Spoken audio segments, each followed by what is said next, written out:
Your highs, your lows, your loves, your losses.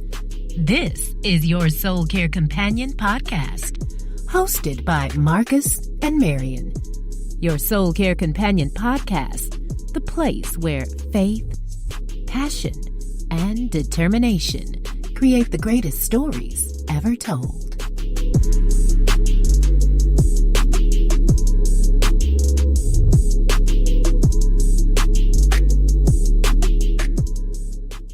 Good day and welcome to Your Soul Care Companion podcast. My name is Marion. And I'm Marcus. And we are Your Soul Care Companions. Yes, we are. Today's show is quite interesting and quite impacting in my opinion. We have as a guest today, one of my closest and dearest friends, Marcellus. And he is going to tell us the story of his life. And in my opinion, before we even get into the details of it, you have a lot of people who have this story or who have the narrative. I don't look like what I've been through, or I don't look like where I've come from. And, people say that. And in my opinion, sometimes it's said quite lightly or based off of standards of Americanized, what to the lowest of the low looks like. But we have really, or rarely rather, heard it from a global perspective. And I'm hoping that today we will get that. So Marcellus, tell us about yourself, more specifically, circumstances of your life at the time of birth. Okay, well, at the time of birth, I was born in the 80s, latter part of the 80s, 87, 88, sometimes 89. But no, my mom, I was born in Angeles City in the Philippines. And I was born to my mother at the time. Her name was Madeline. She was Filipino, and my dad is full black. And she had me when she was 40, and she at the time was working as a prostitute to make extra money. She already had 6 kids already before she had me. And I was number 7, which is a complete, apparent juxtaposition in the life I have now, where I have, one sister. Yeah. And biologically I have 6. And I don't know any of them. But about 4 months ago, maybe about 4 or 5 months ago, I actually got a chance to read through and kind of peruse through, all the different legal documents about me being adopted and how that process worked in the Philippines. But she wasn't able to take care of me. She had me and she never brought me home. She left me with some carekeepers for the first 5 months of my life. And then that's basically how that worked out. And so my adopted mother was, which I don't feel, it feels strange calling her adopted mother. Mm-hmm. My mother, she was in the military with my sister at the time, and she was stationed at Clark Air Force Base in the Philippines. And she was not necessarily looking for a child, but she had heard God tell her, hey, be fruitful and multiply. And she was like, what does that even mean? I'm not even married. I don't have any, I don't have a husband. I have one daughter, and my sister, she's 10 years older than I am, so she was 10 at the time. She was, telling her that, hey, I wish I had a little brother or a little sister, but I think more specifically she wanted a little brother.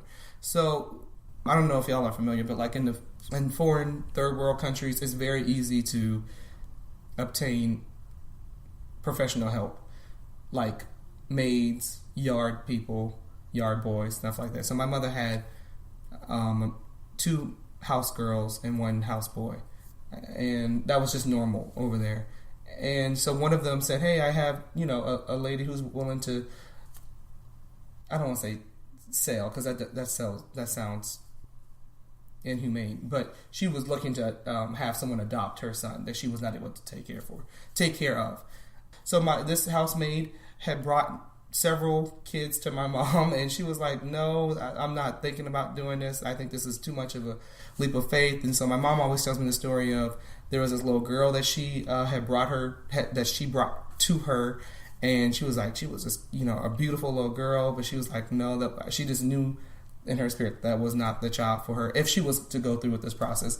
And then they brought me to her, and my mom said instantly I just like gravitated to her and just, not ran to her, but clung to her in a sense. And so, but she was like, you weren't the best looking baby.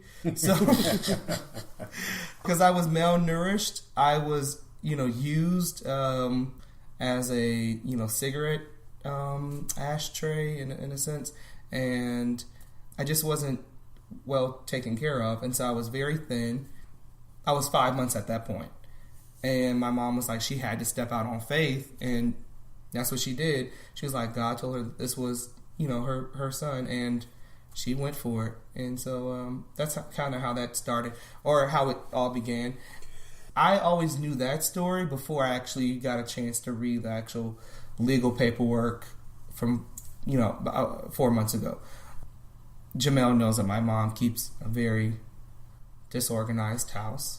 So there's a lot of things that are, a lot of clutter. And so I think we just by chance excavated these legal documents. And she was like, oh, you should take these. And I was like, oh, yeah, maybe I should. So, and there are several copies. So you could tell, like, she was preparing, just in case anything ever happened, 30 years ago now, to make sure that we had enough copies in case. So reading through the paperwork, I found out recently, 4 months ago, that I had that my biological mom's husband died in 1984, and he died in a car crash, and it left her with 6 kids in the Philippines, which is already I believe it's a third world country. And so she was forced to go to work, and her actual profession was working at the dry cleaners. And for a side job, the legal terms that they put in the paperwork was that, she was prostituting at the time to kind of make side money, but she had ended up getting pregnant. And I believe my dad was probably in the military, because that's kind of what happened. A lot of Americans go to those, countries like South Asia, Thailand, and things like that, and they, pay money and, and move forward with that. But it was kind of an accident in her mind, and she couldn't take me home. And it was, I think the most touching thing was, because I'm not an emotional person, but I think what touched me the most was that in the legal paperwork, it did say she wanted to give her son a better life that she knew she was not able to do. So what a sacrifice. That's how I look at it. Mm-hmm. Wow. That's amazing. And for you to speak about it so optimistic, it means a lot. You said was. Do you know if your mom is still alive? No. No, when I saw the paperwork, I tried to see if I could put her name into Facebook and see what would come up. I didn't think much would come up, just because I knew the circumstances that she was living in 30 years ago. It's a very good chance that things could have changed.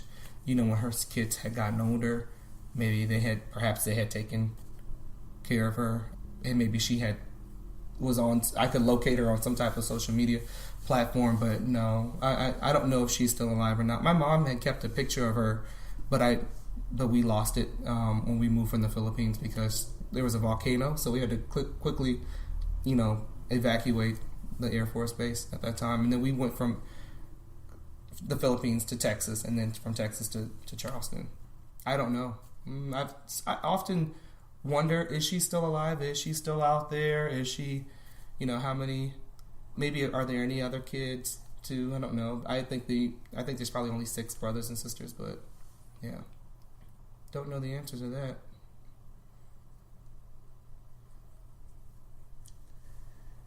You mentioned faith a lot in referencing your mom, and she heard God tell her to be fruitful and multiply, and it was a step of faith essentially.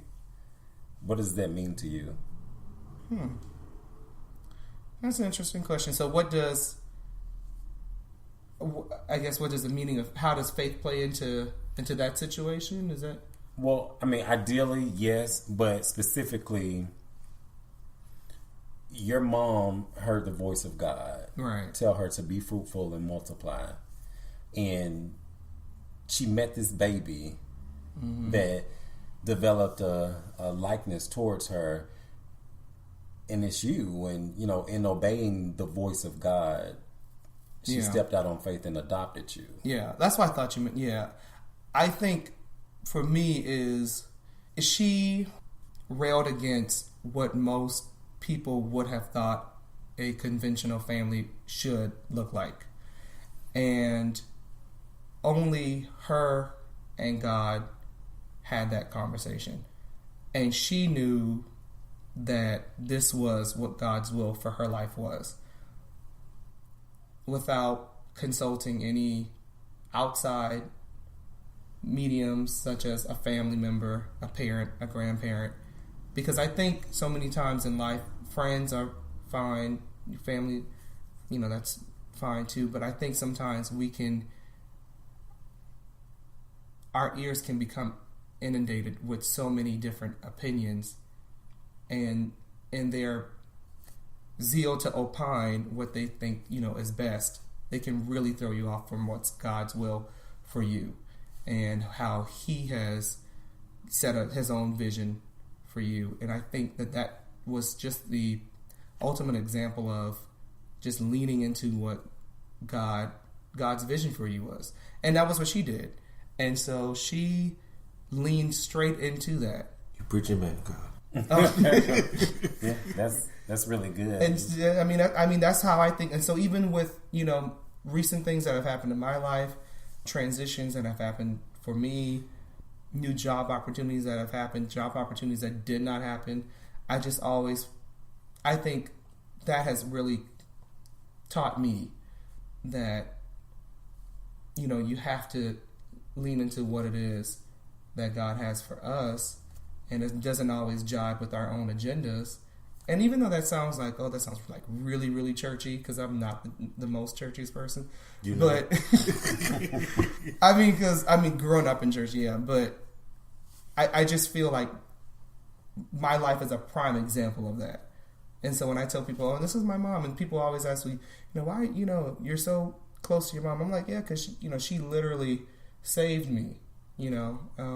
And I think this is the first time like I've been able to really talk about it without getting emotional, because I don't get emotional about a lot of stuff, but this stuff I get emotional about. And Jamel knows. I just started talking about this maybe about 2 years ago.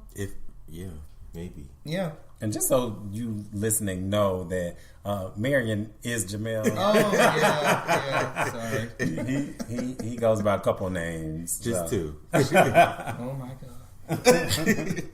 You're listening to Your Soul Care Companion podcast with Marcus and Marion. Your Soul Care Companion podcast will soon be celebrating 1 year of podcasting. As we grow, we're looking for partners like you to grow with us. Join our community and sponsor episodes. Go to YourSoulCareCommunity.com and click on podcast for details.